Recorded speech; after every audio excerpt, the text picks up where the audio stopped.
நண்பர்கள் அனைவருக்கும் அன்பான வணக்கம். அடியேன் ரேணுகாதேவி கணேஷ்குமார். இந்த வருடம் 2025 மே மாதம் 14ஆம் தேதி குரு பகவான் ரிஷப ராசியிலிருந்து மிதுன ராசிக்கு பெயர் செய்கிறார். இதுவரைக்குமே உங்கள் ஜென்ம ராசியில் இருந்த குரு பகவான் சில சங்கடங்களை தந்திருப்பார். இப்போ 2ஆம் இடத்துக்கு போகிறார்.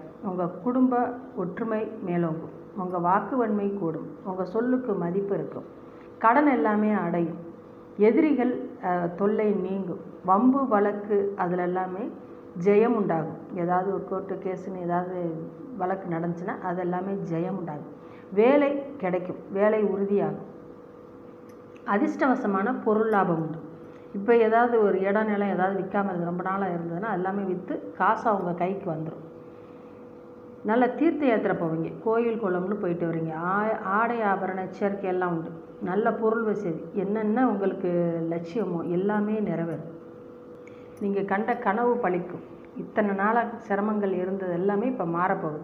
நல்ல பொருள் வசதி, இடம் வாங்குறது, வீடு வாங்குறது, நல்ல பொருளாதார சேர்க்கை, பொருளாதாரத்தில் முன்னேற்றம். இந்த வருஷம் ரிஷபராசிக்கு மிக்க மேன்மையாக இருக்குது. அற்புதம். வாழ்த்துக்கள் நண்பர்களே. மிக்க நன்றி.